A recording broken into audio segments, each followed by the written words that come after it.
नगर परिषद के चुनाव की तारीखों का जब से ऐलान हुआ है तब से चुनावी सरगर्मियां तेज हो गई है। बीजेपी और कांग्रेस दोनों लगातार ये मंथन कर रही है कि किस चेहरे को जनता के बीच उतारा जाए। आपको बता दें कि इस बार सीधे प्रधान पद के लिए चुनाव कराए जा रहे हैं और बीजेपी ने कमल के फूल पर और कांग्रेस ने हाथ के निशान पर अपने उम्मीदवारों को जनता के बीच उतारने का फैसला लिया है। लेकिन अभी तक दोनों ही पार्टियों की तरफ से चेहरा जनता के बीच नहीं लाया गया है। लगातार जनता ये देख रही है कि बीजेपी किस चेहरे पर दांव लगाती है और कांग्रेस किस चेहरे को जनता के बीच अपना उम्मीदवार बनाकर उतारती है। और इसी बीच आज पूर्व मंत्री कप्तान अजय सिंह यादव के निवास स्थान पर कांग्रेसियों की बैठक हुई, जिसमें मंथन किया गया कि किस चेहरे को उम्मीदवार के तौर पर जनता के बीच उतारा जाए। इसके साथ ही आपको बता दें कि कयास लगाए जा रहे थे कि कप्तान अजय सिंह यादव की पुत्रवधू या उनकी वाइफ प्रधान पद के लिए उम्मीदवार हो सकती है। लेकिन आज कप्तान अजय सिंह यादव ने साफ तौर पर यह कह दिया है कि उनके परिवार से या रिश्तेदार में से कोई भी प्रधान पद का उम्मीदवार नहीं होगा और जो उम्मीदवार होगा उसकी जल्द घोषणा की जाएगी।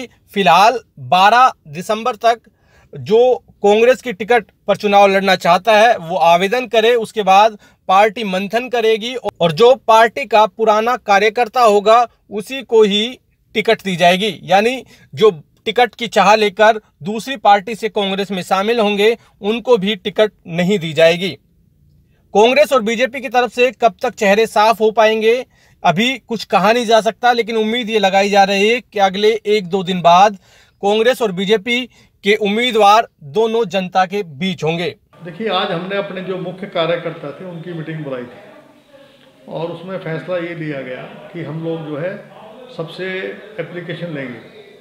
तो हमने 12 तारीख तक जो है एप्लीकेशन लेने की सीमा निर्धारित की है और 13 को हमारी जो 5 मेंबर कमेटी उसकी आज भी मीटिंग हुई थी, जिसमें ML रंगा और नरेश शर्मा, हरीश सैनी, डाबला जी और मैं और चिरंजीव और हम लोग बैठे थे और हमने ये फैसला लिया कि जिसने पार्टी गतिविधियों में और कार्यकर्ताओं की मीटिंग में भी फैसला हुआ था, जो लोग बीजेपी के से द्वारा या दूसरी पार्टी से अगर यहाँ आके टिकट मांगना चाहते हैं उनको टिकट नहीं दी जाएगी। जो पार्टी के समर्पित कार्यकर्ता हैं और जो सक्षम हो लड़ने के लायक उनको टिकट दी जाएगी। उसके लिए हमने बाकायदा एप्लीकेशन है और प्रोफार्मा दिया है उनको, प्राइमरी मेंबरशिप उनको और जो एक्टिव मेंबर बनना पड़ेगा, 25 मेंबर बनाने पड़ेंगे और हमारे परिवार से कोई इलेक्शन नहीं लड़ेगा। हाँ, जैसे अभी ये अटकलें चल रही थी कि लगातार लोग ये भी कह रहे थे, चर्चाएं चल रही थी कि कप्तान साहब अपनी पुत्र वधू को भी खड़ा कर सकते हैं या वाइफ भी आ सकती है या फिर परिवार का कोई और सदस्य भी। हमारे परिवार से या रिश्तेदारों में से कोई भी चुनाव नहीं लड़ेगा।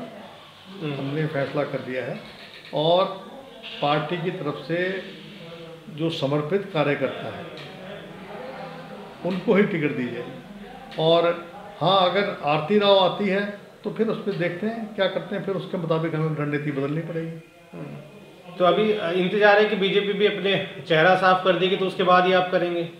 उनसे पहले भी कर सकते हैं, बाद में भी कर सकते हैं, लेकिन हम अपनी रणनीति के तहत करेंगे।